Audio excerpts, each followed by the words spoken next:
Laurie, can you all hear me? Can you hear me? Yes. Okay. Well, certainly. Thank you, Laurie, and welcome, family of Rotary and friends. And thank you for joining us today as we continue our inspirational journey of the Rotary Foundation series. You know, each one of you are special guests, and we're honored to have each one of you here today.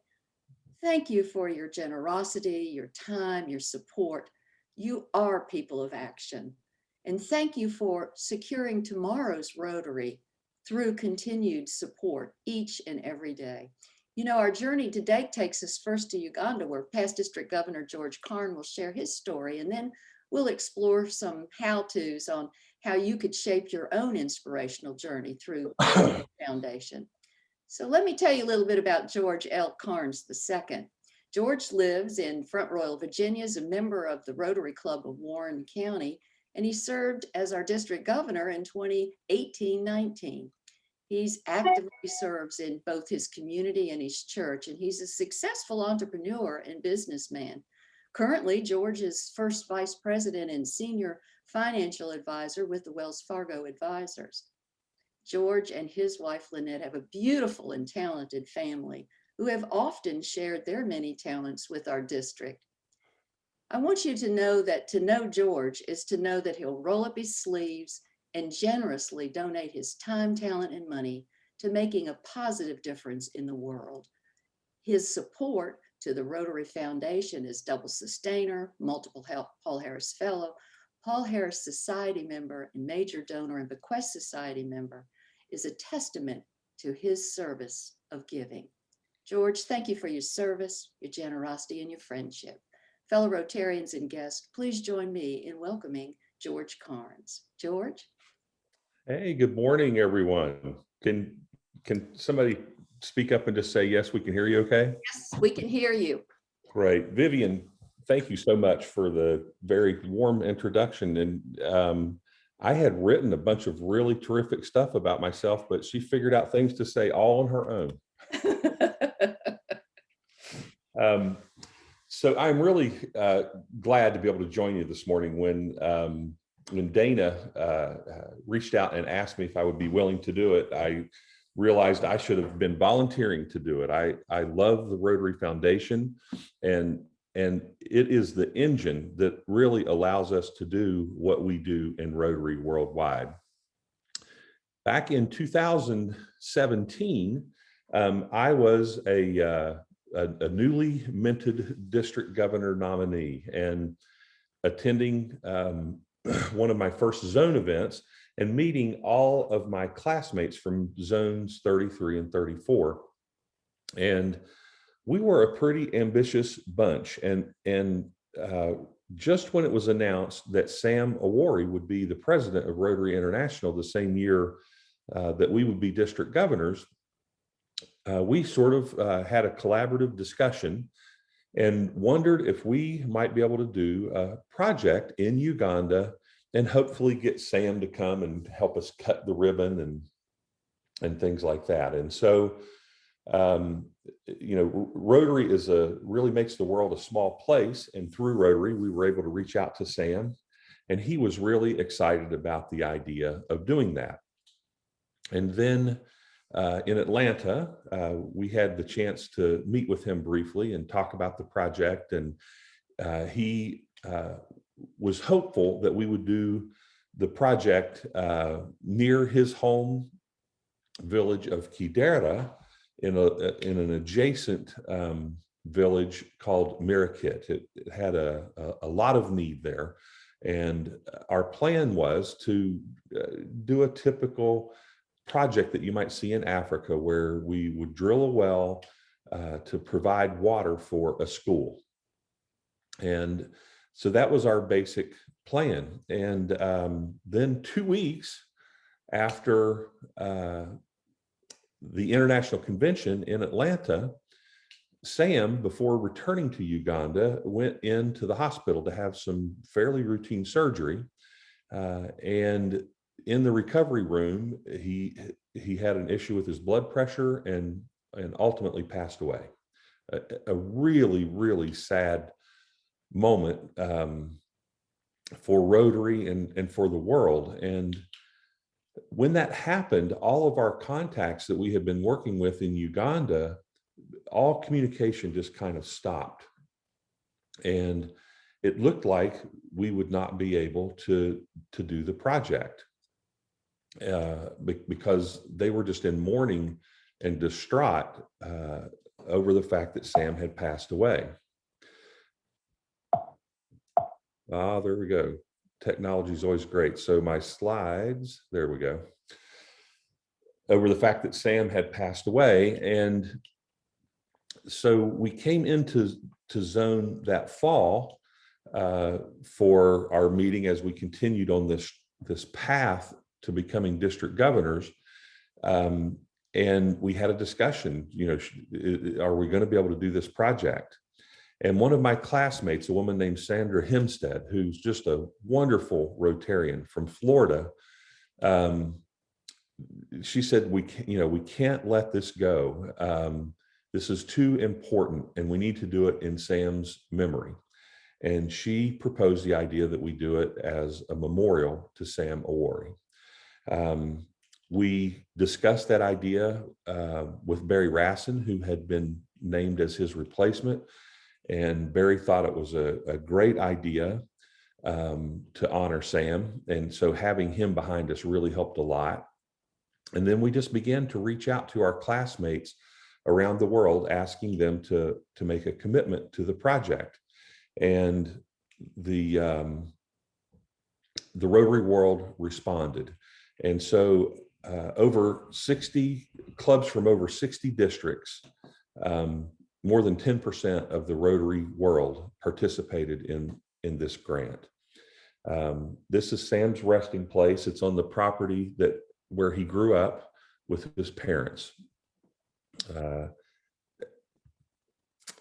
So let me show you a little bit of Mirakit. So Mirakit is in sub-Saharan Africa. And in this area, they actually have pretty good rainfall about 9 months out of the year.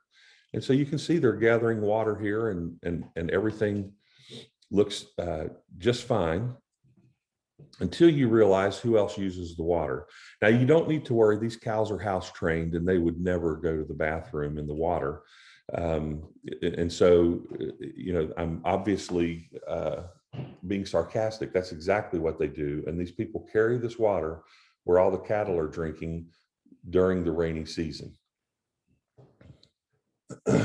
And this is who mostly carries the water. I always think that it's interesting that the really little children, if you can see that, they get the small jerry cans to carry on their head. The regular size jerry cans, those are 20 liters of water. And the small ones are 2 or 3 liters, but they teach them really young, and almost from the time that they can walk, they learn to fetch water. That's their whole life revolves around fetching water. Now, if you're a boy, your chore of fetching water, you will no longer have when you go through puberty, and it's just the girls and women who continue to fetch water all the time. In Mirakit, they're really lucky. They have a maternity ward. They have about 50 births a month. During the rainy season, having water for childbirth is not a problem, and they know to boil the water. But for that 3 months of the year that they have basically no surface water, water is very difficult to come by. There were a few hand pump wells. But if you are a mother who's about to deliver, if you can't provide, or someone in your family provide 100 liters of water, you will not be allowed inside to have your baby. And so I heard many stories of children being born on that porch that you see there in front of you. If you're lucky enough to get inside because you have enough water, this is the door to your examination room and where you will have your baby. So the people of Mirakit knew that they needed help. And this room is a room full of their community leaders. It's an odd mix of modern politics and an old-fashioned or a legacy chieftain situation. And so you have elected politicians, and then you have other people that have sort of been appointed as leaders in the community. But all of them knew that they needed a solution.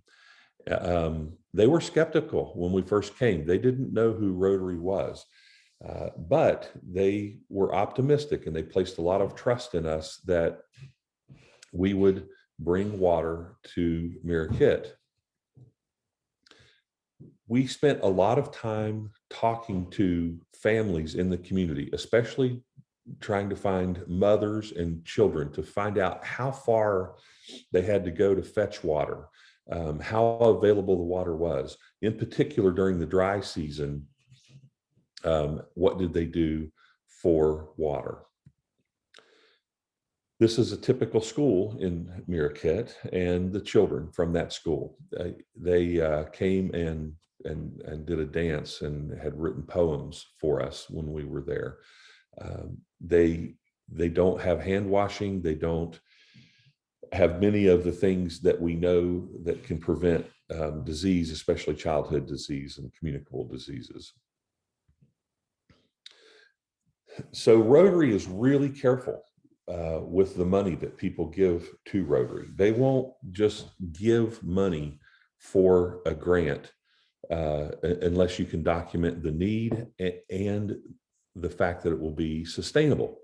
And so this is my second trip where we were doing baselines on how many days of school that children missed because of preventable illness. What the prevalence of water, how many births per month. That's where women on the right, that's where they would have their children. And Vivian mentioned my children, how talented they were, and they really are. They also are very caring people who have always been involved in the work that I do in Rotary. And the young lady in the peach shirt that you see there in the middle is my daughter, Tara, working with some of the leaders in one of the schools. And the picture on the left, you can see the back of my daughter, Rachel's head, as they are interviewing one of the school leaders. So once we do the baseline and evaluation, we know the things that are needed. And what is needed is clean, potable water and good bathroom facilities. And so here you see people digging a pit for a latrine. Man, they work hard. It's just unbelievable. And everything that they do there is non-mechanized. For me, having grown up around construction sites, when I went there to see them doing work, I expected to see a backhoe, but there are no backhoes in Marquette. And there's just picks and shovels and incredibly hard work. Here are all of the supplies that are leaving the facilities in Kampala, headed up to Marquette. It's about a 6-hour drive to get to Marquette from Kampala. And then here we are building what's called a microflush toilet. And I'm laying a few bricks in Uganda. A microflush toilet does not have to be rebuilt every couple of years the way a pit latrine does. It uses a biodegrader that produces fertilizer for gardens. And in the middle is the group that came with us when the project was finished, and also our project partner, Clean the World, who provided all of the training for the project. The fellow second from the left is Sam, and he's the CEO of Clean the World. I think most of you would probably recognize Ron and Kathy Napier there in the middle. And the lady between Ron and I is Melba. She is a retired nurse, and she was hired by Clean the World to help do the hand washing and other sanitation and hygiene training in the schools in Marquette. And on the right is the water tower that we wound up building. Instead of doing one well for one school, we did a huge high production well and built a water tower that provides water for all of the schools in Marquette, for the town center, and for 2 of the neighborhoods in Marquette, with enough capacity to expand to the others. This water tank holds 100,000 cubic liters of water. That's roughly double the amount of water that Marquette will consume per day. That way, if something happens with the pump or it needs to be maintained, they have a spare day of water. And I just love that picture in the middle. I cannot tell you the feelings that you have when you can turn that tap on and have water just that readily available in a place that before people were getting water out of ditches. You know, that Rotary logo, when you go to Marquette and you see it on the water kiosks, which is where I'm standing on the left, and the latrines, they are proud to put that Rotary logo up. And there are a set of latrines like that at every school in Marquette now. So in Rotary, they changed this motto in 2016. And it is something that I try to live my life by, and through proper planning, I think we all can. But together we see a world where people unite and take action to create lasting change across the globe, in our communities, and most importantly, in ourselves. It changes you when you have the opportunity to serve people who have such need. So why I participate in Rotary and support the foundation? You know, the why is pretty easy when you have a chance to go to Africa and work directly with these people. But long before I went to Africa, I was supporting projects because I understood the why. And I think most of us as Rotarians understand the why. For many of us, it's why we are a Rotarian, because we don't just have a desire to serve, we have a need to serve. We're not happy if we are not doing something for other people. We have so many blessings and such abundance in our lives that we're just not content unless we are serving others. So thank you very much for going on this short journey to Uganda with me. I love talking about the project. So when we come to the Q&A period, if anybody has any questions about the project, please ask. And at this point, I'm going to move on to my final slide. And we will talk a little bit about some really cool ways to help fund the Rotary Foundation. I think most of us on this call, probably all of us, have written checks to the Rotary Foundation and given money as a sustainer, as a Paul Harris Fellow. In different ways, we have supported the Rotary Foundation. But U.S. tax law gives us some really unique ways that we can support the foundation while also doing something for ourselves by getting tax breaks. So if you have a retirement account of any type, a 401k, an IRA, a Keogh plan, there's lots of them out there. And if you have one, you will know that you do. And once you reach a certain age, the IRS requires you to take money out of that retirement plan. It's called a required minimum distribution. And I know some of the people on this Zoom meeting, and despite the fact that they look like they're 50, I know that they're of an age that the IRS is having them take that money out of their accounts. Well, when you take that money out of your retirement account, you have to pay tax on it. And so if you take $1 out and you pay tax on it, and you want to give that dollar to the Rotary Foundation, you might have 70 cents left to give to the Rotary Foundation.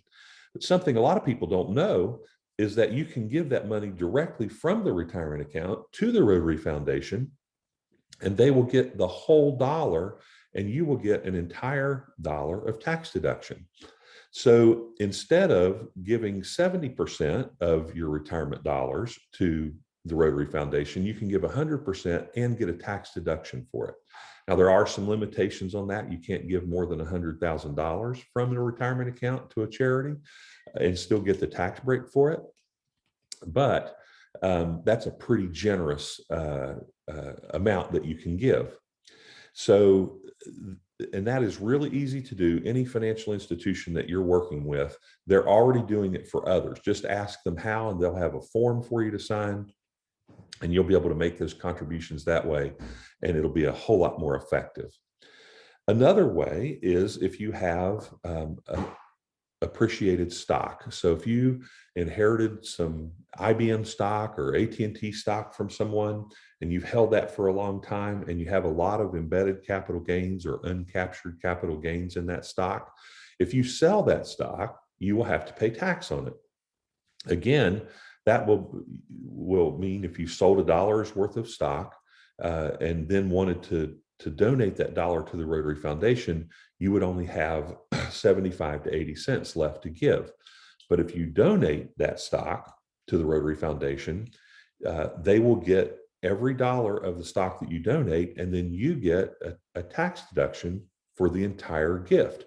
So if you gave $1 worth of appreciated stock that had 50 cents of embedded gains, instead of paying tax on that 50 cents, the entire amount would go to Rotary, and you could deduct the full dollar. It's a really neat way to give to charities. Another way to do that is if you have appreciated real estate. If your family has inherited a farm, or one of the things that I see a lot is somebody that will have some lots in Florida because one day they were going to build a house down there. And they never built the house, but those lots are worth a lot more money. You can donate those to Rotary. Now, it's a little bit more complex, and you would need to contact the Rotary Foundation. You could do that through Lori, who's on the call today, to find out if it's a real estate gift that they can accept. But if it is a real estate, if a piece of real estate that has significant value, the Rotary Foundation will be interested in doing that. Another way to give to the Rotary Foundation is if you have sold a business or sold a large piece of real estate, and you realize that you're going to have a very large tax burden in a particular year. You can accelerate your giving. Maybe you try to give $5,000 a year to the foundation, but you have a year where you're going to have to pay a lot of taxes. Well, you could make a donation to something called a donor advised fund and give $50,000 to lower your tax burden to this donor advised fund, and then use that donor advised fund to make your $5,000 gift every year to Rotary for the next 10 years. But you could get the full tax deduction in this year when you really need it because of the amount of tax that you're going to pay. And then finally, I'll just touch briefly, if you have an old life insurance policy, something that you bought so that you could make sure that your children were going to be able to go to college, or your house was paid off, if something happened to you, and your family no longer really needs that policy, but the policy is paid up or has an extremely low premium, and you're just sort of keeping it, because you can go in and change the beneficiary of that life insurance policy to the Rotary Foundation. And that will be a great way to leave a legacy for your family. And Lori can teach you how, when you do a gift like that as a bequest, that it can fund a family endowment for your family and be part of the Rotary Foundation, focusing on our areas of service with your family's name on it in perpetuity. So that concludes sort of the planned portion of my remarks, and we can take questions now from anybody that has them.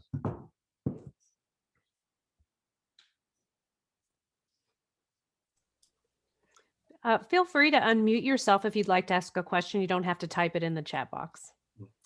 Yes, George, I'm Henry Woodward. I think I may have met you in connection with peace builders in our district, or perhaps also in connection with tree planting in Roanoke County. Yeah. But I'm particularly interested in the ongoing peace efforts that are funded through the foundation. And I see that there's some specific funds set up to support the new two-zone effort. Can you tell us more about that? Are you talking about the school at Duke? No, I don't think so.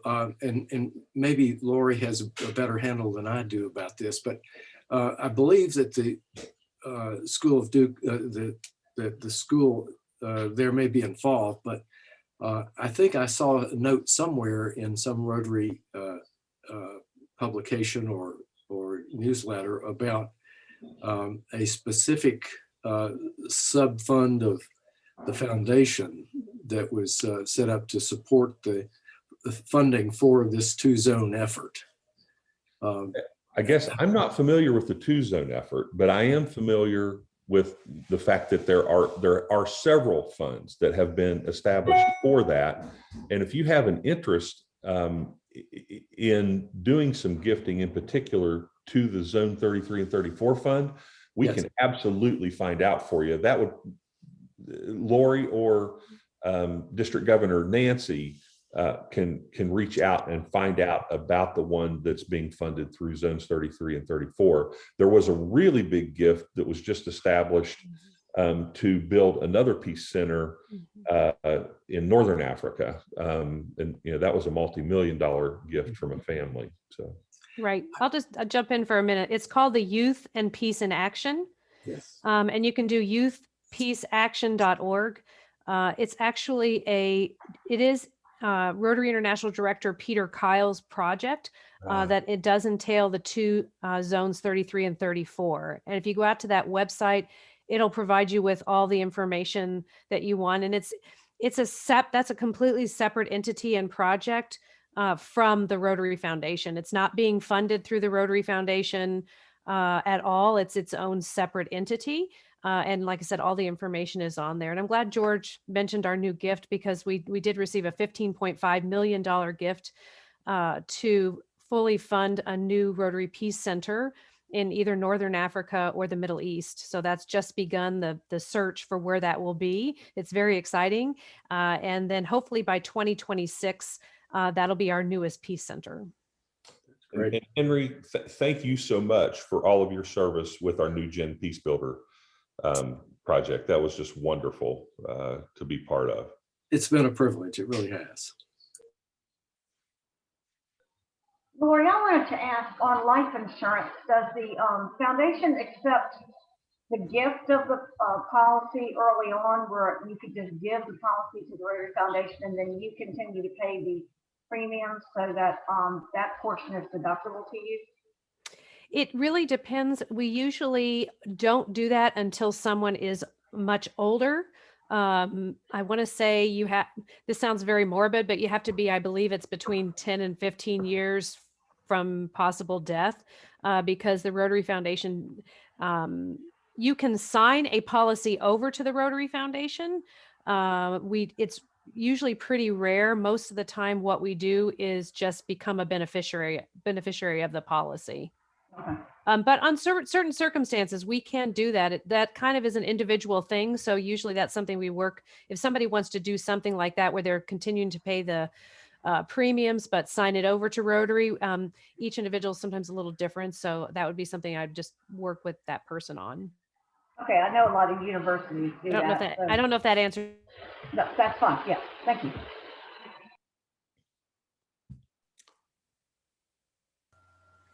George, this is Dave Bowen. On the retirement accounts, Yeah, Dave.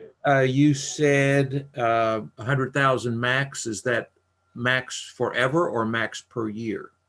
That is a great question, and it's max per year.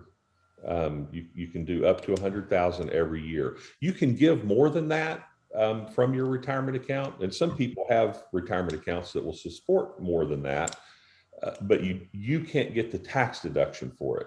Right. Rotary will still get 100% of the dollars, but your tax deduction is capped at 100,000 if it's coming from a retirement account. And then, of course, if it's not in a retirement account, there is no cap. You can donate as much as you would like. Thank you.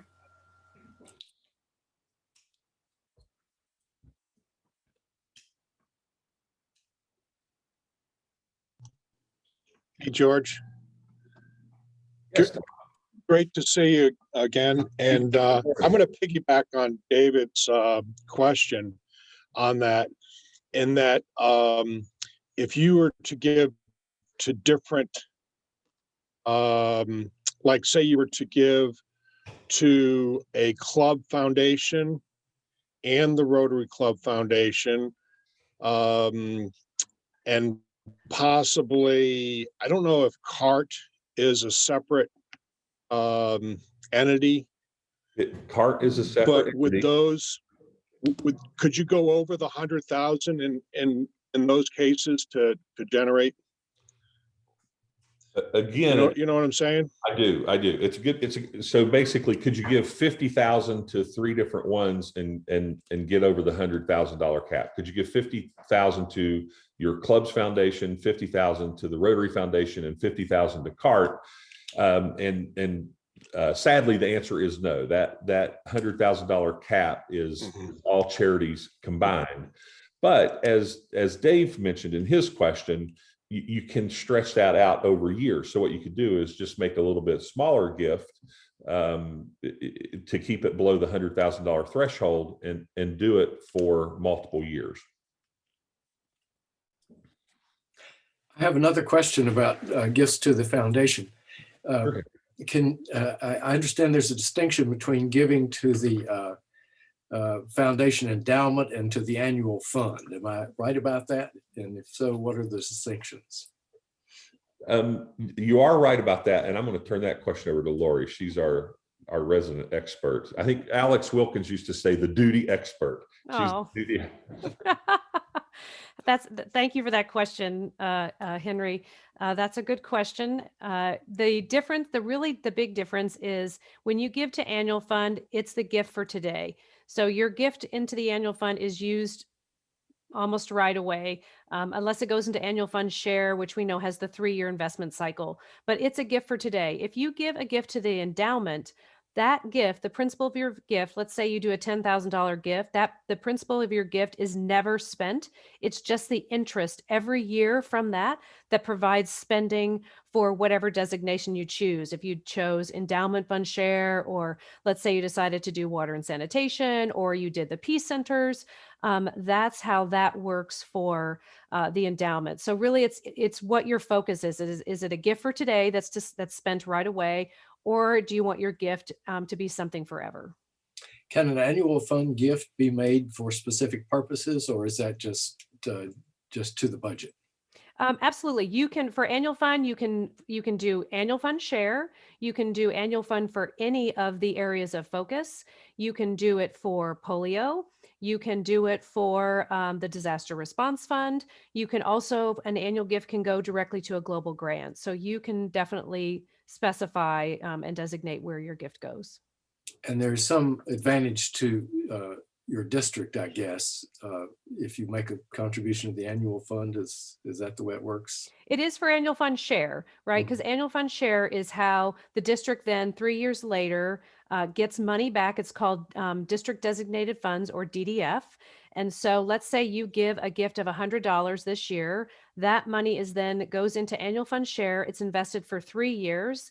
The interest off of that helps to fund the Rotary Foundation. At the end of that 3 years, that $100 is then split, and part of it comes back to the district and district designated funds, which helps the district provide you with money for district grants, helping with global grants, helping with scholarships, those type of things that the district does. And then the other part goes to World Fund, which is kind of I don't want to say undesignated, but it's the trustees manage it, and it's where you get the money for all the matches for global grants, matches for polio, Last year some of it went to the disaster response fund. And so it's what the trustees use to react to things that sometimes need it, or like I said, especially global grants. That's really, the World Fund is very important for that. Thank you. Hey, Henry, I'll raise my hand and add one more quick thing to that, that I thought was pretty cool. And so this is what our family did. But if you do an endowment within the Rotary Foundation, you can then direct the proceeds of your dollars to annual fund share. And so our family has an endowment established now at the Rotary Foundation. And every year, what that money earns, it comes back to our district in annual fund share. And we have worked with several Rotarians within the district to do that, so that we're growing that amount of money that comes back every year to do service for projects in our district. And it's getting bigger and bigger and bigger because those funds are perpetual. Thank you. Lori, this question is for Lori. You use the word interest. I trust that what you mean is the earnings, because interest implies that you put in a bank account and it sits there at no return or little return. Right. You're right. My mistake. Okay. It's okay. Yeah. Yeah. I just wanted to clarify that. Yeah, absolutely. Because it does. It goes into investment for 3 years, and it's the earnings from that investment. Absolutely. Yes. And you get a really nice report from the Rotary Foundation that actually talks about those earnings. So yeah, especially, and George brought up a great thing, is his family having created their named endowment. And it's, I think, a kind of a little known secret. I think a lot of Rotarians don't realize you can do that with the endowment. And with a gift of $25,000 or more, you can create that endowment. And the larger your endowment gets, the more creative we can get with the structure of it. And so it's a nice way to create that family legacy. It's a nice way for your family to be involved with it. And what George is talking about is once you've funded it. So once the money is actually in your endowment and it's open, then you do get that report every year from us, so that you know what's happening, and your heirs can get that report someday too, as well, once you are gone. So that you know that we are doing exactly what you want us to do with it. And as George said, once it's open, it can continue to grow, and more can go into it. For instance, I have one donor who's opened a endowment with us and has a donor advised fund with us. And the beneficiary of the donor advised fund is going to go into their endowment when that day comes. So there's some really fun ways that we can structure gifts for you. the other thing, $25,000 is a lot of money to most people. And so Rotary can really make it easy for you. Lori can help you set that up so that you fund that over multiple years, and you're not having to write a $25,000 check all at once. And that can make it a lot easier to get that endowment. But I can tell you what a great feeling it is seeing that and getting that report, and basically knowing that long after I'm gone, I'll still be fulfilling my Paul Harris Society commitment and my sustainer commitment, and that will be taking place in my family's name, so that my children will know about it, who have really supported me in ways that have enabled my Rotary service. So it was really to honor them. Awesome. All right. Any other questions? Well, is there an advantage? I don't know if George or Lori wants to answer, but is there an advantage to growing one endowment over having, suppose there are 5 $25,000 endowments, is the yield from those, is the benefit from those the same as if you had it was one all combined endowment? Yeah, it is gonna be the same, because let's say you decide you want to do, and it's a great question because you can split your gift, right? I have donors that say, I'm really passionate about water and sanitation and basic education and literacy. And so they do a $25,000 endowment. Their gift is a total of 50, but they split it half goes to WASH, and half goes to basic education and literacy. So, but all that money is going into the same pot. So it's going to be invested at the same rate. So there's not really going to be a difference. They're each going to get equal spendable earnings each year to be used in those areas.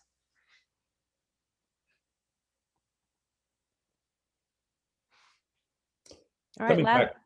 Oh, Go sorry. ahead. No, go ahead, George. I was just going to mention on, Henry, you have a really strong interest in peace. And I know you and I can talk offline. There are several endowments that are focused specifically on peace. And I can help put you in contact with the people who are responsible for those. There's a really well-known one that has received a lot of donations is the John Kenney one. The past president, John Kenney, has an endowment for peace. Thanks, George. I'd like to do that. Mm-hmm. Yeah, that's one of the unique parts of our peace program is that the Rotary Peace Centers is completely funded from the endowment. The trustees set that up in the beginning so that the money would always be there for the Rotary Peace Centers versus it being an annual. I mean, you still get annual gifts that come in for peace building and conflict prevention area of focus, but the peace centers themselves are completely funded by Rotarians through gifts to the endowment.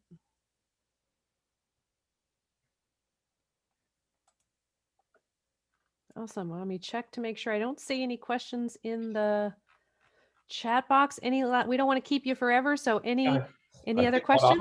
All I saw in the chat box was District Governor Nancy saying she wasn't wearing pants or something like that. No, I correct that. I said they were optional. Okay. You will not catch me without. So there you go. Oh my goodness. All right. Well, if there aren't any other questions, you know where to find us if any questions pop up after we sign off from this event. But let's turn it over. Thank you. I would be remiss. Thank you, George, so much for your information. I learned today a lot more about your project, which is amazing and is a great impact in that area. And so it was great to hear all about that and for all of your expertise on these important topics for people to think about as they are thinking about potential gifts to the Rotary Foundation. But we're here to help. And with that, I'm going to turn it over to Dana. I would also like to say thanks a million to past District Governor George Karnes for taking us to Uganda this morning and providing insight into how we can support the causes we love through the Rotary Foundation. So thank you so much, George. And in your honor, I wore this chicken pin today from your year. Thanks for inspiring us. We appreciate it. And many heartfelt thanks to all of you for being in attendance today and making this journey possible. Just want you to know Lori Menzel and I are here, and we're happy to help you in any way we can to shape your own inspirational Rotary Foundation journey. So thank you so much for taking the time to be with us today. We appreciate it. So thank you all.